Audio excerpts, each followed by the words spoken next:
আসসালামু আলাইকুম। আমি কৃষাণী পেজ থেকে দেবী গাফার, কৃষাণী দেবী। যারা গাছ নিয়েছেন সবাই জানতে চেয়েছেন কখন পানি দিব বা কখন দিব না। আমার হাতের গাছটা খেয়াল করেন, একদম মাটি ঝুরঝুরা। মাটি যখন এরকম হয়ে যাবে, এই যে ঝুরঝুরা মাটি, তখন আমরা ভোরে পানি দিব।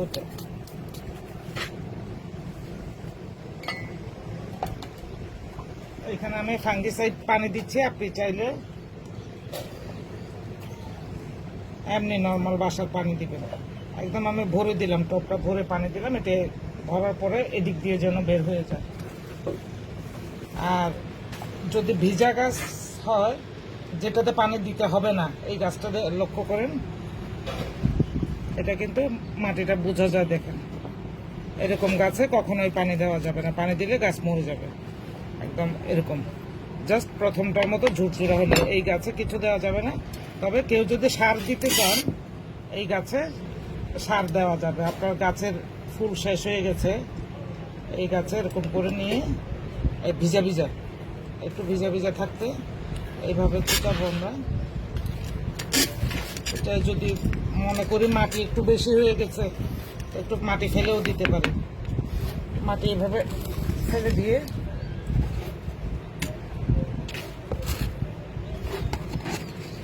এটা ভার্মি কম্পোস্ট যে কোনো সারের দোকানে, অনলাইনে বা দারাজে সব জায়গায় পাওয়া যায়। আমরা একটু তিন চার চা চামচ মতো ভার্মি কম্পোস্ট দিয়ে দিলাম। এটা 6 ইঞ্চি পটে ভার্মি কম্পোস্টটা দিয়ে ফুল আসার জন্য যেটা করবো আমরা, এটা হলো ডেপ। এটা যে কোনো সারের দোকানে গিয়ে ডেপ বললে হবে, কিন্তু এটা একটু সিরিয়াস হলো। এটা 6 ইঞ্চি পট, এখানে গুনে গুনে 6টা দানা দিব। 3, 4, 5, 6, বেশি দেওয়া যাবে না, বেশি দিলে গাছের সমস্যা। 4 ইঞ্চি টব হলে 4টা, 3 ইঞ্চি টবে 3টা, 8 ইঞ্চি টবে 8টা, এর বেশি গুনে গুনে দিতে হবে, দেওয়া যাবে না। আচ্ছা, আমি আধা চামচ নিলাম পটাশ নিশ্চয়ই সবাই চেনেন। আধা চামচ পটাশটা আমি চারিদিকে এইভাবে মিলিয়ে দেব। আর কিচ্ছু না। এটা আবার একবার ফুল এসে শেষ হয়ে যাওয়ার পরে এই 3টা জিনিস যথেষ্ট। এইভাবে দিয়ে একটু মাটির সাথে মিশাতে হবে, মিশিয়ে পানি দিয়ে দিতে হবে।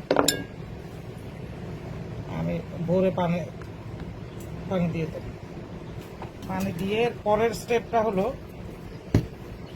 এইদিকে এটা যেমন আপনার কাছে এই গাছটা আছে, ফুল শেষ, আমি এই ফুলটা ছিঁড়ে ফেলে দিলাম, বুঝালাম ফুল শেষ।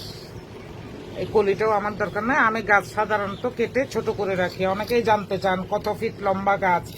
কখনোই আমি এডেনিয়াম বড় রাখি না। আমি কেন, যারা এডেনিয়াম বুঝেন কেউই বড় রাখেন না। এডেনিয়ামের সৌন্দর্য কিন্তু এইখানে, এটা কডেস্টটা। আপনি যত এটা ছোট খাটো রাখবেন তত এই জিনিসটা বাড়বে। এডেনিয়ামের ফুলের চেয়েও আকর্ষণ হলো এই বনসাইটা, এটার দিকেই খেয়াল রাখতে হবে। তো আপনার গাছে ফুল ধরা শেষ, ধরলাম আপনার কাছে ফুল ধরা শেষ। এখন আপনি সার দিলেন, সার দেওয়ার পরে এই যে আমি এইভাবে কেটে ফেলবো। এটাকে ধারালো একটা ব্লেড নেওয়া, এই ব্লেড হোক ছুরি হোক ধারালো, এটাকে একটু আগুনে পুড়ে নিয়ে অথবা হ্যান্ড স্যানিটাইজার এরকম দিয়ে ব্লেডটাকে শুদ্ধ করে নেবেন। নিয়ে যে এইভাবে কেটে দেবেন। কেটে আমি গাছটা কিন্তু ছোট করে ফেলবো। এতে হবে, কেটে নিলাম গাছটা অনেকখানি লম্বা, আমি অর্ধেক কেটে ফেললাম। আরো কাটতাম, আপনাদের দেখানোর জন্য কম কাটলাম। এটা কাটার পরে এখানে আমি যেটা দিব, এই জিনিসটাতে এই ফাঙ্গিসাইড একটা জিনিস আছে, ম্যানসার এটার নাম। যে কোনো সারের দোকানে গিয়ে ম্যানসার বললে হবে। ম্যানসারটাই আমি এটা এখানে নিয়েছি।